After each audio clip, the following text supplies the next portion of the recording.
CPR நெறைய பேருக்கு எப்படி யூஸ் பண்ணணும்னு தெரியும். ஆனா, அது எப்படி கால்குலேட் பண்றது அப்படிங்கிறது நெறைய பேத்துக்கு இன்னுமே பிரச்சனையா இருக்கு. Welcome to the CPR theory part 2. இதுல நான் உங்களுக்கு வந்துட்டு சிபிஆர் எப்படி கால்குலேட் பண்றது அப்படிங்கிறத உங்களுக்கு காட்டப் போறேன். வாங்க. ஃபஸ்ட்டு நம்ம நிஃப்டியோட இண்டெக்ஸ் சார்ட் எடுத்துப்போம். அந்த இண்டெக்ஸ் சார்ட்டில் வந்துட்டு டே கேண்டில் யூஸ் பண்ணிப்போம். டே கேண்டில் யூஸ் பண்ணிட்டோம்னா அதில் வந்துட்டு நீங்கள் இந்த கர்சரை சும்மாவே வச்சாலே மேலே வந்துட்டு இந்த ஹை, லோ, க்ளோஸ்ன்னு கொடுக்கும்.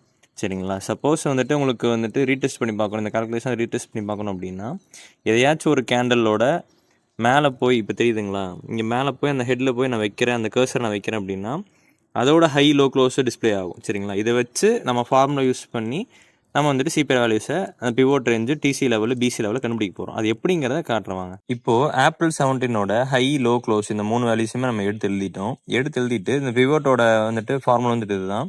இந்த ஃபார்முலா யூஸ் பண்ணி நம்ம பிவோட்டோட வேல்யூ, நெக்ஸ்ட் டேவோட பிவோட் வேல்யூ கண்டுபிடிச்சிட்டோம். அதே மாதிரி பாட்டம் சென்ட்ரல் லைனுக்கும் அதுதான் ஃபார்முலா. இதை யூஸ் பண்ணி நம்ம இதை கண்டுபிடிச்சிட்டோம், அதோட வேல்யூ கண்டுபிடிச்சிட்டோம்.